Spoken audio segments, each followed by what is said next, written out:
Welcome to the Great Divorce Podcast, hosted by divorce financial analyst and retirement planning counselor Andrew Hatherley.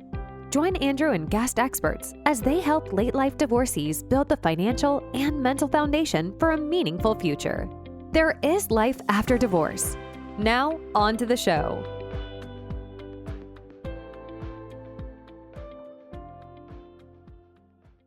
Hello, everybody. You've heard me say many times that while divorce is a legal process, it's really about money. But what good is having money if it's not funding a meaningful life for you? When I talk about life-centered financial planning, I'm talking about helping you make not just a good return on investment, but an improved return on life, which means using your money to serve your goals and dreams. But maybe you've lost touch with your goals and dreams. Well, our guest today, Nicole Comis, is a certified life and mindset coach, and Nicole helps people reconnect with who they are and create a life that truly fulfills them. Nicole partners with her clients to break through unconscious patterns, strengthen their mindset, and build the clarity, confidence, and courage to go after what you truly want. Nicole has a very long list of credentials. She's accredited by the International Coach Federation as a professional certified coach. She is a master coach of neuro-linguistic programming and a master practitioner of neuro-linguistic programming, timeline therapy, and hypnotherapy. But don't let all those fancy words intimidate you. Nicole has a very warm, engaging personality, and I'm sure she can explain what some of those things mean at a sixth grade level so I will understand. Nicole, welcome to the Great Divorce Podcast. Thank you. Thank you for having me. Very happy to have you on the show, Nicole. You know, Nicole, there's a lot of things I'd like to dive into in the limited time we have here today. But I'm always curious, first of all, about what brought you to where you are now. How did you come to coach people to build the tools necessary to create these truly fulfilling lives for themselves? Yeah. So I met my very first life coach in 2003. At that time, I was super successful in the mortgage business, but I was also that girl that looked in the mirror and all I saw was everything that was wrong with me. And coaching is what changed my life. It helped me see my value, appreciate who I was, and really develop a relationship with myself while also growing and developing in my career at the same time. So fast forward to after the housing market crash happened in 2008, I was really unhappy and unfulfilled in my career for a long time. And after several years and working with another coach, it was actually 5 years later that I decided that coaching was the next step for me. And that's how I became a coach. Okay, so we've heard this term, or we hear this term, or those of us who are remotely interested in personal development and improving ourselves, we often come across this term mindset. What exactly is mindset? Because when I think mindset, I think attitude. I mean, that's probably way too simplistic. I'm sure it is. So what do you mean when you say you're a mindset coach? Yes. So it really is about discovering your programming, your limiting beliefs, your negative emotions, your fears, the memories that drive you. That all creates your behavior, right? So your mindset is literally how you're programmed, almost like a computer, right? A computer programming. Our minds are very similar, and that has to do with from 0 to 7 is our imprint period, and that's where we create our beliefs about ourselves, other people in the world. And then as we go through life, we just collect more and more evidence that those beliefs are the truth, and that becomes our programming. So imagine somebody's getting divorced later in life. They've got that programming, and they also may have, a 20 or 30-year marriage where there's an element of additional adult programming in there. Yes. How would you approach working with somebody who's maybe 60, 65 years of age, and they've been in a long marriage, and they really want to get in touch with, the things that excited them when they were younger, the dreams that have or goals that have been put aside. Sure. Well, the first step would really be to discover what does that person want their life to look like going forward. That the life that they had had up until now doesn't have to determine what the life is going forward, that they get to decide what that looks like. So the first step would really be helping them get clarity on what is the vision they have for the life that they really want to live, the life that they look forward to getting out of bed for in the morning.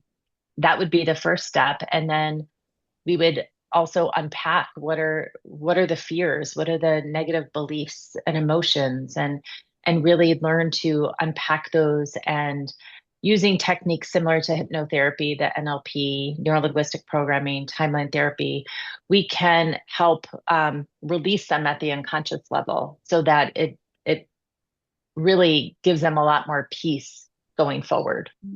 Okay, you threw out a couple of big terms there. Yes. Neuro-linguistic Yes. programming. So Um, neurolinguistic programming is the study of the mind. So how the mind thinks, right? The programming of the mind, the language of the mind. So that's where that helps us determine what our beliefs are and what our negative emotions and fears are. So it's a big word for really unpacking how you think. you know, Part of this, and I've discussed this. I've done some research in positive psychology, and I Mm, wonder to what extent does your work deal with uncovering? Because I think a lot of people may not know what they want to do with themselves, yes. because maybe it's been so long since they've dreamt of something or engaged in things that excited them. How do you Mhm. help them, let's say, unpack that before they can chart a course? Don't they need to know where they're going? Yeah. So that's a big piece about what I do. So many parents, especially women, we have go through our life, and we're people pleasers, right? Many of us are people pleasers. And so we end up somewhere, especially parents, they end up down the road, and they they don't know what they want for their lives because they've been so busy, caretaking, whether it's for their spouse or their children, and then they lose sight of who they are and what they want. So many people come to me saying, I don't know who I am anymore. Right. And so that it's a discovery process, and it does take time. It doesn't happen overnight. But, I partner with my clients on this journey to help them discover what it is that they want, you know? Well, tell me a little bit Um, about that journey. I mean, if somebody's coming to you and they want to lead a more fulfilling life, and it may be a case of somebody that's emerging from divorce, but I'm sure that many of your clients are probably happily married or single, happily single, whatever. Absolutely. Mhm. Um, what does the process look like? I'm curious if someone came to you, what would happen? Yeah. So, coaching, what's really cool about coaching is it's not, at least coaching with me, it's not a cookie cutter program. It's all individualized. So it's really based on that person that I'm working with. So we'll uncover, I start with sending them an assessment. They fill out a questionnaire to really help them start unpacking for themselves what they want. And then during each coaching session, we just dive deeper and deeper and unpack what is it you want your life to look like? What are the things that bring you joy? Um, where do you feel more fulfilled, right? And through all of that, they uncover what they want their life to look like, but also what are the fears that are holding them back? Some people are so afraid to say, I want this thing because they're afraid that they can't have it, or they're afraid that, maybe somebody who's going through a divorce, you know, unconsciously they want to be in a loving and committed relationship, but they're afraid to say they want that because they went through a divorce and they're afraid to get hurt again. So really unpacking what are those fears and what are the things that are holding you back from saying or even going after the things that you want in life. That's a big piece of it too. You talk about unpacking these fears. It's just um, it sounds like some pretty deep psychological work there. I mean, are people willing to? I imagine women probably more likely than men are willing to share this with you. Oh, you would be surprised. Really? Yeah, I work with a lot of men and they men a lot of times I think are looking for a safe space to be able to explore their challenges and their fears and um you know to talk freely without having to worry about what I'm going to think or hurting my feelings. And that's one of the value, one of the many things that I believe is valuable about a coach is it's a safe space for you to explore and say anything you want to say without worrying about judgment, filtering your thoughts, or taking care of somebody else's needs and wants. I'm a third party, unattached to the outcome, right? And so it's much easier for men to open up to me probably than to their friends or to their partners because I'm not attached to what happens. You make a very good point, Nicole. I think men is pretty well determined in the academic research that, and in life and our own experiences, that men tend to Sure. find it more difficult to make friends with other men more so than women make friends with other women or to engage in social circles Mm, for a number of reasons. Um, I think having a sounding board or a place, a free, unjudgmental place to share things that men are anxious about sharing with anyone else is probably really can unleash the floodgates in your practice. hmm. Absolutely. So you talk about getting in touch with the real the person's goals and what would lead them to lead a fulfilling life. Do you deal with concepts such as flow at all? That idea of you really enjoy something where you've lost track of time, where um, you're so into a thing, whatever it is, whether for me, it's writing or music or film. Those things really, when I'm engaged in doing those sort of things, I Hmm. lose track of time. Is that part of your process of uncovering what a more fulfilled life would look like? I'm curious about some of the details here. Yeah, well, it's flow is a part of it, but it's not part of my process, right? So it's more about, words that I use tend to be the things that bring you enjoyment, right? And that that make your heart smile, right? So it could be as simple as one of my favorite things to do is to hang out with my nephews, right? Like I totally lose track of time. We have the best time. And um, but to me, it's more like the language that resonates with me more is, what lights me up or what makes my heart happy versus that flow.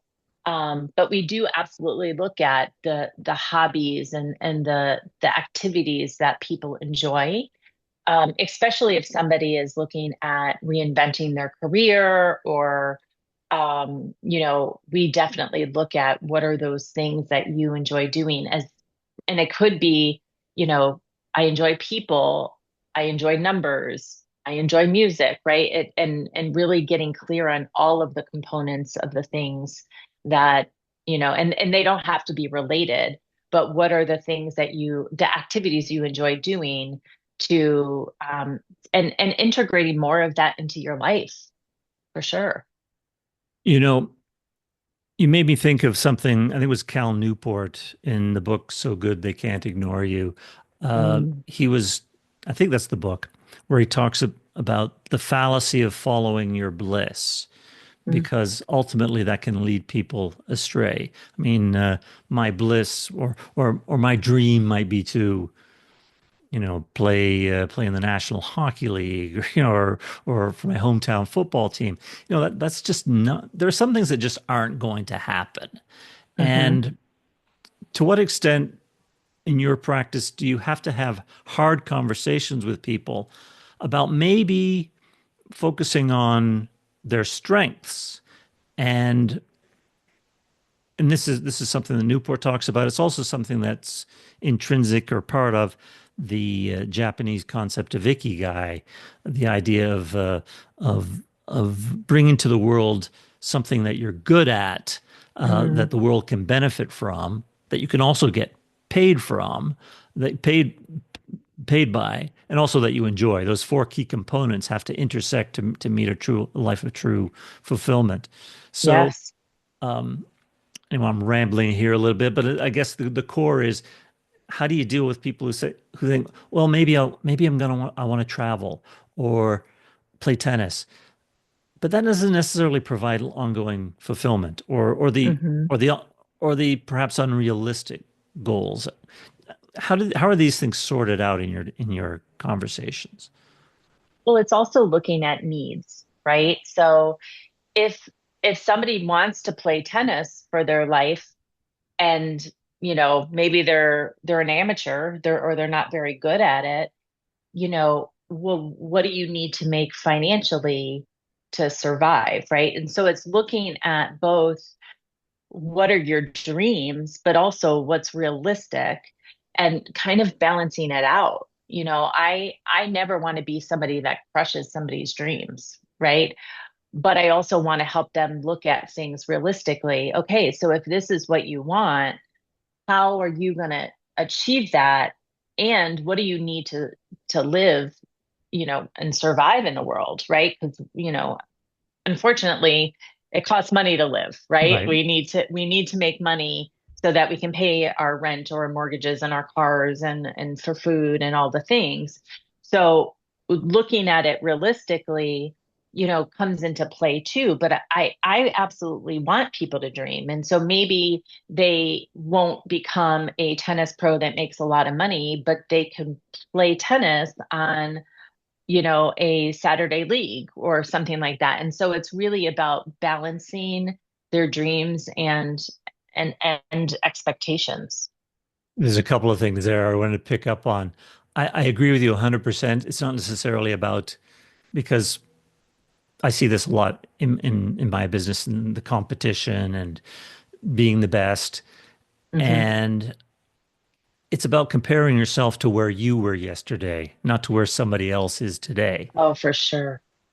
And Well, and they don't see what's behind the scenes, right? To that other person either. The right. struggles and the hard work that went into that.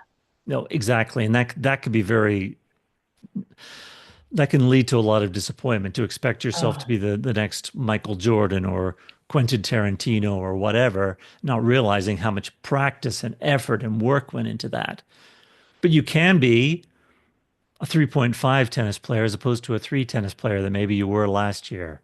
You know, yes. just by, and I think that can be the source of a lot of contentment and peace in one's mind when one stops comparing ourselves to other people and focuses more on our own Hmm. personal growth. Yes, absolutely. So we talk about success as well, and you're probably familiar with the book Atomic Habits by James Clear. And one thing I loved about that book was he kind of downplayed goals. Now, we all have goals, and I think goals can be very useful. Hmm. But by focusing on the process and the habits to improve our lives, we could end up shattering those goals or charging right through them. I'm curious how goal setting works in your work with other people as compared to or in combination with positive habits and where they may lead. Hmm. So all of my clients create goals. I should say most of my clients happen to be driven professionals, right? So all of my clients create career goals, relationship goals, and health and well-being goals. The reason being is if they're a driven professional, they have big goals they want to achieve in their career. I believe our health and well-being is the foundation of everything we do and everything we don't do. So how do you treat your body, mind, and spirit, right? Then relationships are fuel and energy to life. And it doesn't necessarily mean a romantic relationship, but your friendships, we are programmed for connection. Our DNA needs connection. And so, you know, to have our health and well-being goals and relationship goals that and then, our career goals, I believe it's really important. Now, that doesn't mean that it needs to be a business plan type of a goal, right? Most people for their career, those goals are a little bit more detailed for a lot of people. Relationship goals could be, monthly date night or, quarterly girls vacations or, different things like that. Health could be to walk, to move my body 20 minutes a day. So it's less about the actual goal and more about the actions you're taking to help you hit that goal. That's where I believe, is really important to focus on. Well, I couldn't agree with you more in the primacy that you put the health goals. Because ultimately, a healthy body and a healthy mind will propel you towards all those other goals. And Yes. I've said many times on this podcast that in my own personal journey, it was about, first of all, getting a good night's sleep. Hmm. Second of all, waking up with energy in the morning so that I could start working out, whether it's going to the gym or just taking a walk around the neighborhood. And ultimately, you start becoming more aware of how you feel, and they start eating better food, and it becomes this wonderful, virtuous cycle, as opposed to a potentially vicious cycle that we can get into when we're feeling down. So, couldn't agree more on health issues as a key component. But the other thing you were talking about balance, and you were talking about working with highly successful people. And there's a couple of different thoughts I had there. Sure. I remember reading, I think it was Bob Dylan several years ago, who was talking about his most prolific songwriting period in the mid 60s when he was just producing some incredible work. And he talked about being completely out of balance. Mm, And I think a lot of people who are achieving extraordinary levels of success in one particular area have highly unbalanced lives hmm. and ultimately are not happy because of it.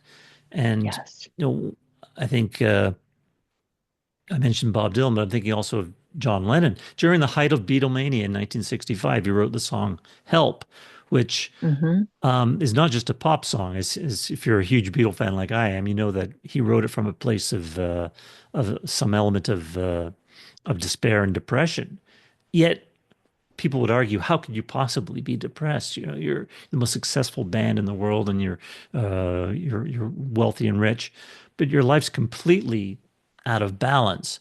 Hmm. So, is it not a tricky, excuse the pun, balancing act between achieving a level of success, but also having a level of contentment and happiness in other areas of your life? Yeah. Well, and for me, one of the things I do with my clients is I ask them to define what success means to them, what fulfillment means to them, right? Because my definition of success, if I don't have loving and fulfilling relationships and I don't have a healthy body, but I'm making $1 million a year, that's not success to me. Right. right? Um, to me, success means that I have all areas of my life working well. Not perfect, right? Because I don't believe in perfection, but I believe that everything is working well. My career is going well, my relationships are going well, my health is going well, and I feel good in my life and I feel fulfilled, right? That to me is success. Um, there's this gentleman that I've spoken with, and he he has had successful businesses, like a ridiculous amount of successful businesses. And he was making so much money, but he felt so unfulfilled.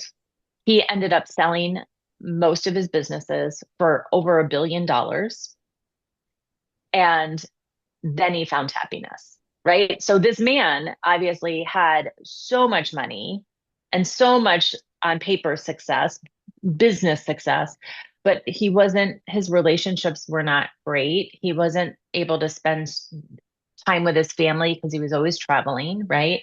And it wasn't until he was able to let some of those businesses go, some of that income go, and then he designed businesses that aligned with his heart and his purpose and passion, that he found that fulfillment, and he started spending more time with his kids and developing healthier relationships.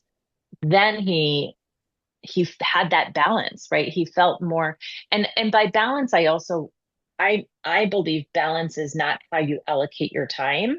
It's about being fulfilled in your life, right? Because I don't believe that you can say, I'm going to spend 33.33% of my time here and 33.33% of my time here and 33.33% of my time here. It's about how do you feel? Like, are you satisfied and fulfilled in those areas of life that are important to you? That to me is balance. You make a good point about not necessarily being a division of time, but how you feel with respect to those various spokes on the wheel. And Mhm. there's a there's a tool called the wheel of life, which you're probably Yes. familiar, which has, I think, about Yes. 7 or 8 spokes on it: relationships, family, career, fun. Hmm. And they're never going to be all in A 10. alignment completely. Well, they're never Right. going to be 10. That would be, our heads would explode if that was the case. Yeah. But Yeah.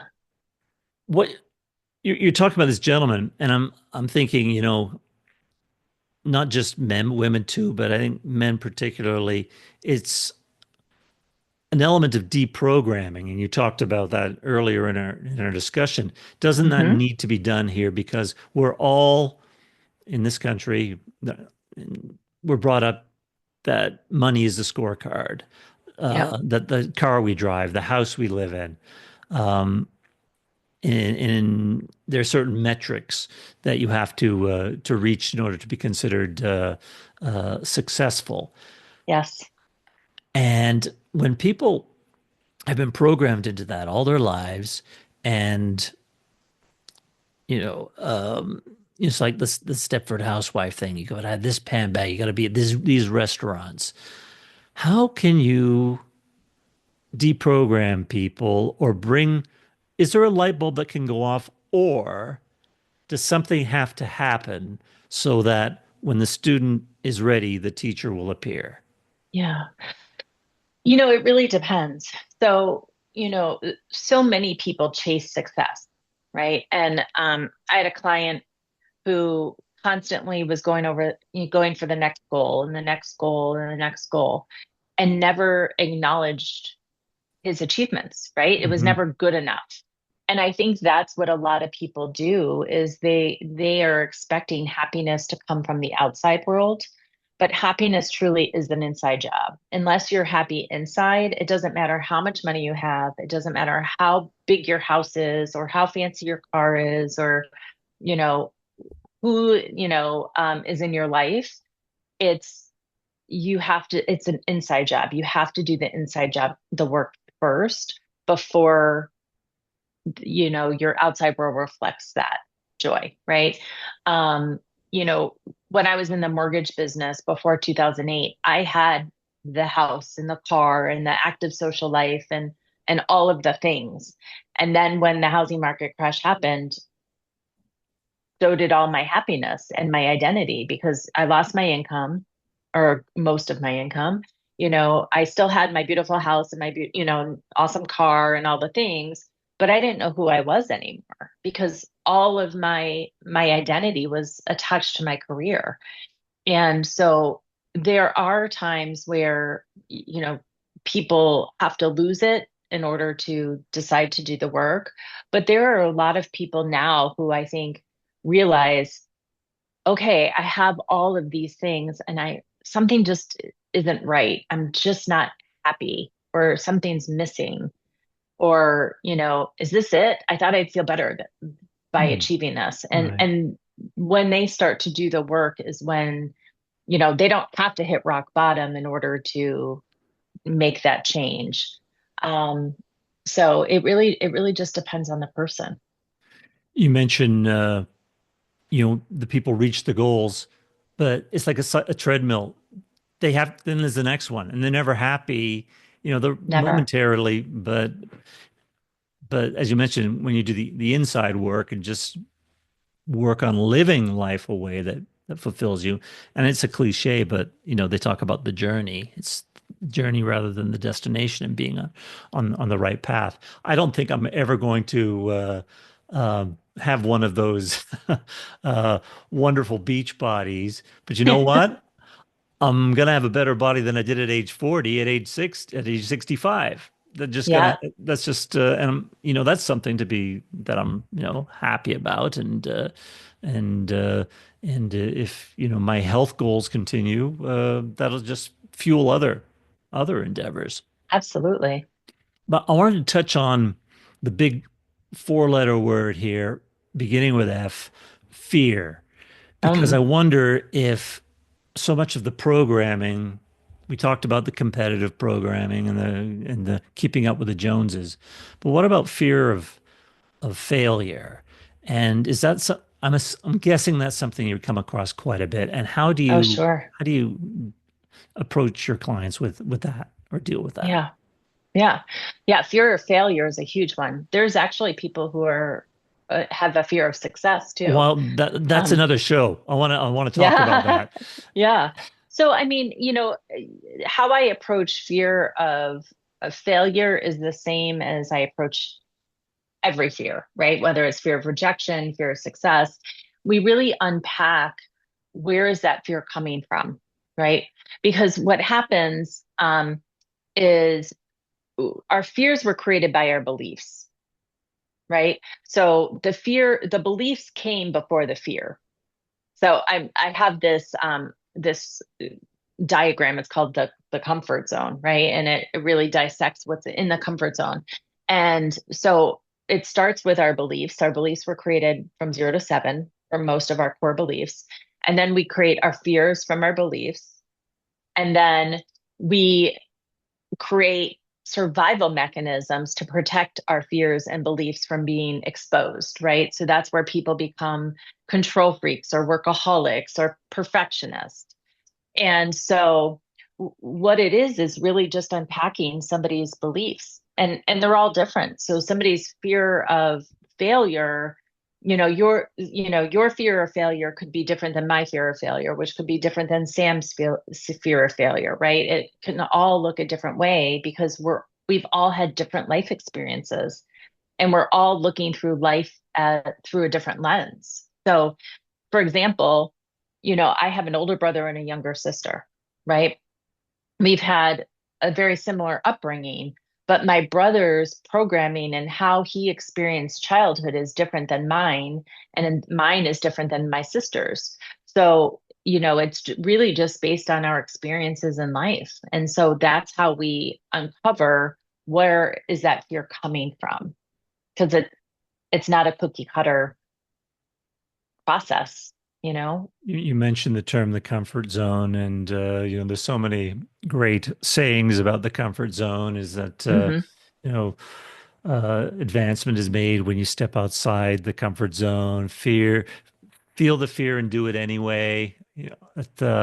Um, but the other thing is, being English, we have we're brought with the fear of embarrassment. Oh my goodness, they'll think, what will they think?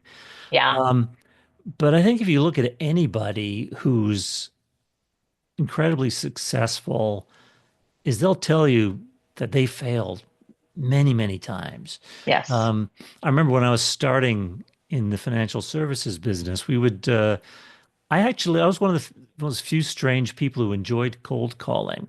And this was when you could actually do cold calling because they didn't have a do not call registry. Yes. And I would just dial numbers because I guess I have a kind of a logical brain. And I knew that every no was just a step closer to the yes. Yeah. It's like the proverbial chipping away at a piece of rock. You're getting to what's in there.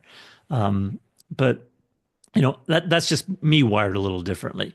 I have other logical fears that other people would easily surmount. Yes. One last thing I want to touch on because we've already passed half an hour. We Oh barely my touched. goodness. I know. We could go on forever. Maybe we'll do a part two. Um, Awesome. but one of the things that jumped out at me on your website, and you used the Mm. term a couple of times, was living on autopilot Oh yes. and how we become so, I don't know, on that treadmill with the tunnel vision, and we lose sight of things we've forgotten about things that might have stimulated us or put us in a flow state 40 years ago. Um, Mhm. and and invariably, you talked about working with high performing, high successful people. A lot of people say, well, they don't have a problem. They've got $1 million business or whatever, but they're not happy because they're on autopilot. Mhm. Um, how do you get off autopilot? How do shake things up when, things seem to be working, you're doing well under most metrics people consider in society, but Yeah. something's not right. Well, people only come to me when they know something's got to change, right? So, with the autopilot, it's, whether they're a driven professional or a mom or, in many roles, right? They get stuck in the routine, right? They wake up in the morning, they jump in the shower, they grab coffee on the way to work. Hang on, you haven't checked their phone yet. Right. Oh, wow. Oh, yes. Let me back up. They wake up, they check their phone, then they get in the shower, and then they check their phone again. Right. And then they come home, they get to work, they work their 10 hours, they come home, they make a quick dinner, eat probably in front of the computer, and then they do, rinse and repeat. And it's the same, it's like Groundhog's Day, right? And that is kind of how so many people are living, is that they're going through the motions of living. They're not really living. And they're definitely not living with intention. They're not creating the life that they want to live. And then what happens is 5, 10, 15, 20 years down the road, they're like, how did I get here? This isn't the life that I wanted. And so really that's the pain that comes with living in autopilot. Yeah, and as you said, you'll recognize that. You'll feel, and you mentioned people who come to you. Let's wrap it up. How do people find you? If someone's listening to this discussion and think, that sounds like a lady I'd like to talk to. How does it work with people availing themselves of your services? Yes. Well, the easiest way is to go to my website, which is NicoleComisCoaching.com. And, I'm on all of the socials as well, Facebook, Instagram, LinkedIn. Okay, maybe not all the socials, but those three I'm pretty active on. So you can find me there. Terrific. Well, there you have it. I'll put all those socials and your web address in the show notes to the podcast. Awesome. Um, thanks so much, Nicole. This is a fascinating discussion. There's so much more to talk about. Yes, We'll have to I we'll have to know. talk again. We could talk for hours. Thanks very much. Thank you. Thanks so much for tuning in to this episode of the Gray Divorce Podcast. To learn more or get in contact with your host, you can visit Andrew's website at transcendretirement.net. Also, please feel free to rate, subscribe, and leave a review wherever you listen to your podcasts. That helps others find the show, and we greatly appreciate it. Thanks again for listening, and we'll catch you in the next episode. Information provided is educational only and should not be construed as legal or tax advice. Each situation is unique and should be discussed with your tax or legal advisor prior to implementation. Andrew Hatherley is not an attorney and does not provide legal advice. Information provided is financial in nature. Advisory services offered through Hatherley Capital Management, LLC. Divorce financial analysis services offered through Wiser Divorce Solutions, an affiliated company.